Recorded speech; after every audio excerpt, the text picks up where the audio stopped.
Hi, everybody.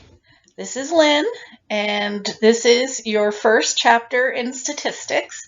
And I know you must be really excited. I am. But anyways, let me tell you a little bit about what you're going to learn in this chapter. We're going to talk about why you are taking a class in statistics to begin with, how it's going to benefit you in your personal and professional lives. We're going to then turn our attention to understanding what we mean by statistics. Right, so I'm going to throw some definitions out at you. And we're also going to look at variables and the importance of variables in terms of statistical analyses. In fact, if we didn't have variables, which are just things that change, if everything was constant, for example, if we were all the same age, all the same height, etc., then we wouldn't actually need statistics at all. So understanding what variables are and the different types of variables, etc., is going to be really important in this class. And we're going to look at numbers themselves. And then finally, we're going to talk about misleading statistics. Now, don't worry, we're not going to do this in a 1 hour and 15-minute lecture. This is going to be broken up. But the nice part about pre-recorded lectures is that when you find yourself dozing off, which is hard to believe because this will be so exciting for you, but when you do find yourself dozing off or your attention is waning, just pause the recording.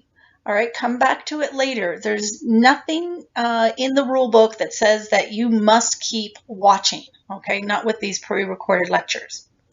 Okay, so with that said, let's talk about why you're taking this class to begin with, right? Now, a good reason why everybody should have some foundation when it comes to understanding statistics is because they help you separate fact from fiction in everyday life. Now, what does that mean? Well, everyday life, you know what everyday life means. Every day we're being bombarded with claims, all right? Claims that probiotics extend your life, make you happier and healthier, etc. Well, how do we know if those claims are valid or not? Let me run through just a couple of examples with you that are perhaps a little bit more current or pertinent to our lives right now. Here's one. Right? I've been hearing over and over again various claims about restricting gun ownership and the effect that it will have on our society.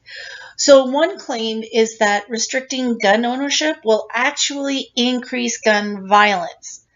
All right, and they're saying the reason for that is because criminals will figure out that the people who they are robbing or assaulting will not themselves have guns, and so they are more likely to commit those crimes because they feel safer, right? The criminals feel safer, presumably knowing that the people that they're robbing from or assaulting don't themselves have guns.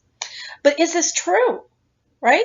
I mean, is there any validity to this statement? Well, in order to find out, what do we have to do? We have to run a well-executed study, and then we're going to collect data from that study. How do we know what the data are saying? Well, we're going to have to run statistics. Statistics allow us to take numbers and draw conclusions from those numbers. So we're going to find out if, in fact, it's true or likely to be true, because when we do research, and you'll learn this over and over again throughout the class, when we do research, we don't discover quote-unquote truths. What we're going to be able to discover are probable truths. So it's probably true, for example, we might find that restricting gun ownership will increase gun violence. Or maybe it's going to be the opposite, right? Restricting gun ownership will decrease gun violence. But we have to run that well-executed study, collect the numbers, and then run statistics on the data and draw conclusions from that. If you don't do this, then really all this is an opinion. It's an opinion and nothing more. And it's frustrating to me as a scientist, as somebody who uses a lot of statistics in research, etc., that people make these claims as if they were truths. Okay, so they're not. And in fact, I have yet to see any very well-controlled study on this. Here's another one. And here's one that we do have some empirical evidence for. All right. Wearing a face mask will reduce the spread of COVID. So how do we know this? Right? We're being told, well, we're being told this depending on, who you listen to, you're getting this message. And if you're listening to somebody else, you might get the opposite message, like, oh, masks, they do nothing. Well, there are studies that have looked at this issue, that have studied various types of masks, as well as, how you wear them, and, how much aerosol spray, which is the vapor from your mouth when you speak, is emitted through the mask when you're wearing a mask, when you're not, etc. So we have these studies, which means people have collected the numbers, right, the data, and they found out that wearing masks does help to reduce aerosol spray from the mouth and nose. It also helps cut back on the amount of particulates, little tiny particles that you're inhaling when you're wearing a mask. All right, so having controlled studies, having the numbers, having statistics to analyze those numbers is really important if we're going to try and figure out what is valid, what is not, when we are hit every day with these various claims. That's just one reason, separating fact from fiction. Another reason for taking stats is that this class may very well help you in jobs requiring some knowledge of statistics, but not necessarily their calculation. Now, I'm going to show you how numbers are calculated, not by showing you, formulas and let's hand input these formulas. We're not going to do that. We're going to use statistical software packages to actually crunch the numbers, okay? But if you take this class and then move on to some other career, one that doesn't necessarily require you to actually do the calculations, either by computer or by hand, but where some understanding of what the statistics are telling you, this would be another good reason for taking the class. Right? Let me give you an example. A lot of people tell me that, or they say that, a lot of students say that, well, I don't see why I need a class in statistics because I'm not going to go into research. I want to be a clinician or a counselor, something along those lines, all right? And I said, well, that's fine, but you know what? Clinicians and counselors have to make decisions. For example, if you are working with children, and you want to know which type of therapy works best for children with a particular problem, well, how are you going to figure that out? You're going to look at the literature, right? Hopefully, I hope. You're going to look at the literature and you're going to read the studies, and based on those studies, you're going to make an informed decision. Now, you didn't actually do the research. You didn't actually run the statistics. Other people did that for you. But if one study says, for example, that our results were significant and the effect size was blah, blah, blah, all right, how do you know what that means? Does that mean, wait a second, the study was significant and the effect size was small? Does that mean I should be using that therapy or I shouldn't be using that therapy? All right.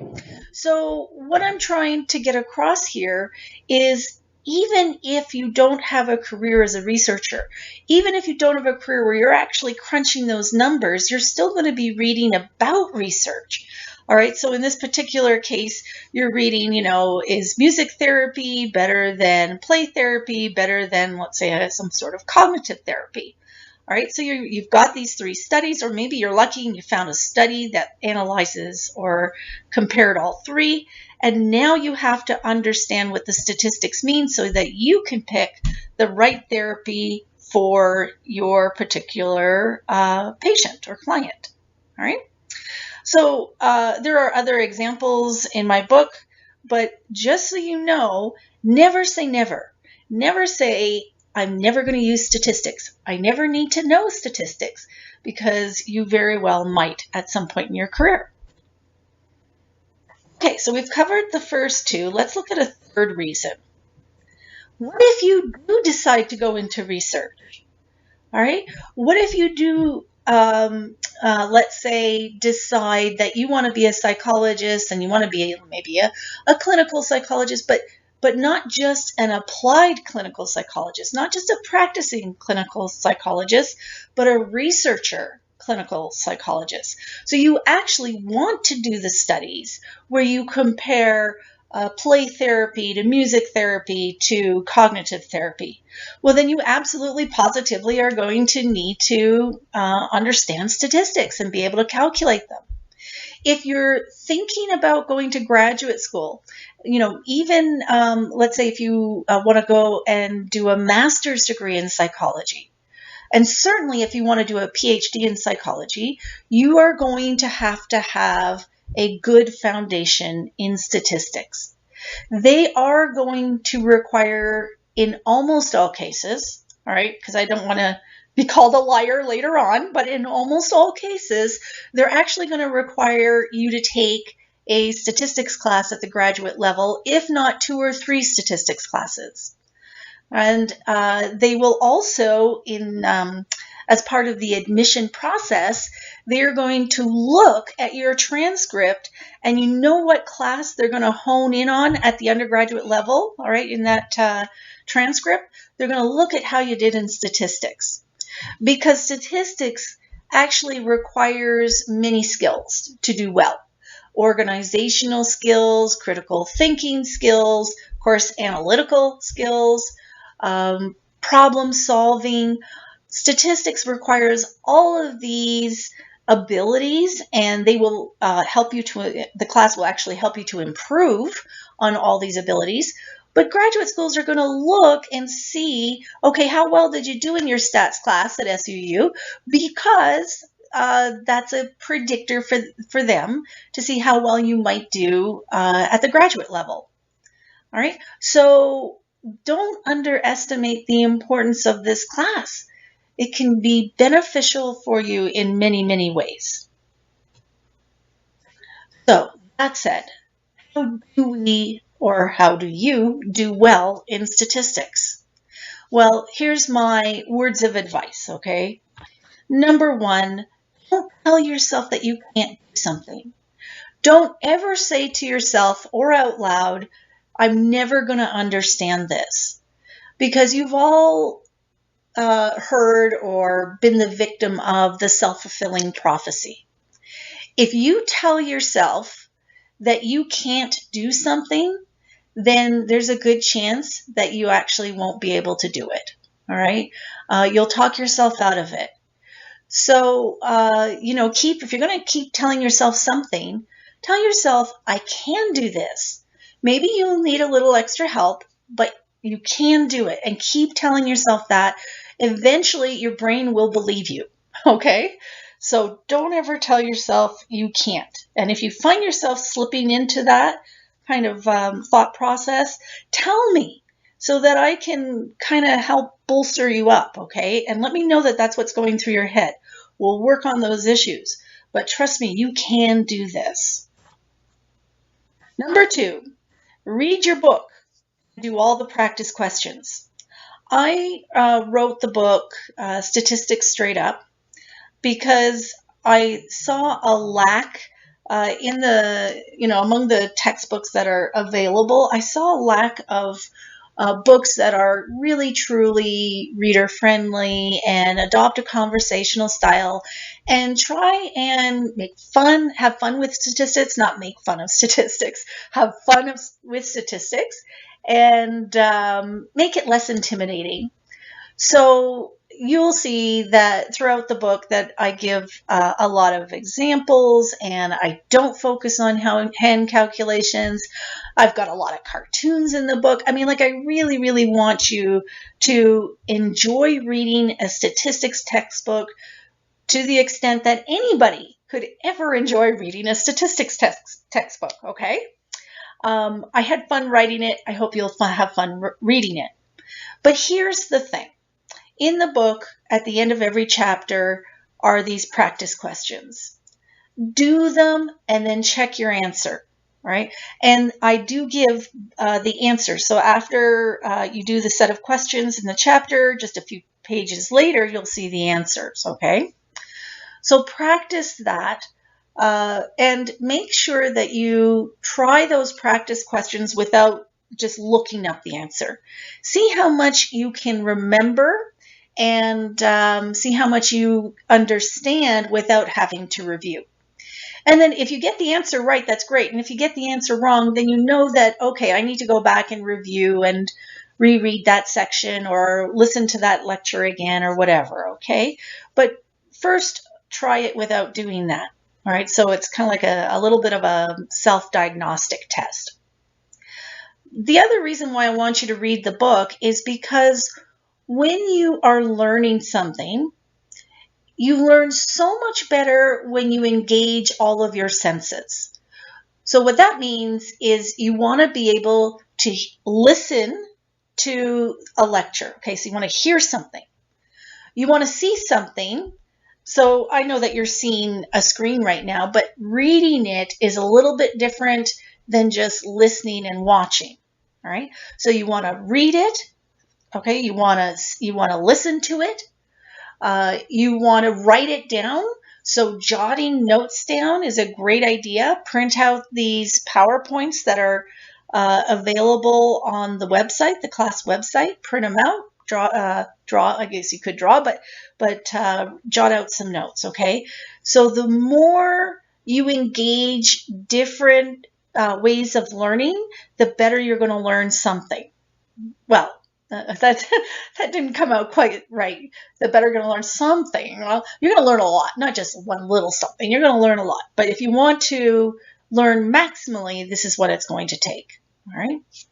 I also have, and I'm sure we're going to talk about this, or we will have, by the time you watch this lecture, we will have talked about the glossary in the book at the start of every chapter, and how I have practice questions in Canvas that are on those glossary terms. Do those as well. Very important. Also very important, ask for help if you are struggling. You know, there's nothing wrong with struggling. Struggling a little bit is fine. In fact, people who struggle end up learning the material, I think, a little better than people who just ace it. You know, don't have to review and reflect and kind of scratch their heads and hopefully not shed any tears. But struggling a little bit is absolutely expected and normal. But if it's excessive, then please reach out to me. All right. Let me know that you're struggling. And maybe there's something that I can suggest that you haven't already thought of. All right. Or go and see the stats intern. But just ask for help. Don't think that, okay, I didn't understand this whole chapter. Well, maybe in 2 or 3 weeks, it'll make sense to me. Do not do that, because every chapter builds on the previous chapter. And so in all likelihood, what might have been a very, very small snowball when you didn't understand a particular chapter, if you wait and only ask the questions 2 or 3 chapters later, that snowball has become an iceberg. And it's easier to melt a snowball than an iceberg. Okay, so as soon as you have identified problems, you struggled a little bit to solve them, all right, because I want you to struggle a tiny little bit there. But as soon as you recognize that this is going nowhere, you need to get in touch with me, and I will help you in every way, shape, and form that I can, okay? Don't ever feel that you can't reach out to me and ask questions. I'm not one of those professors, okay?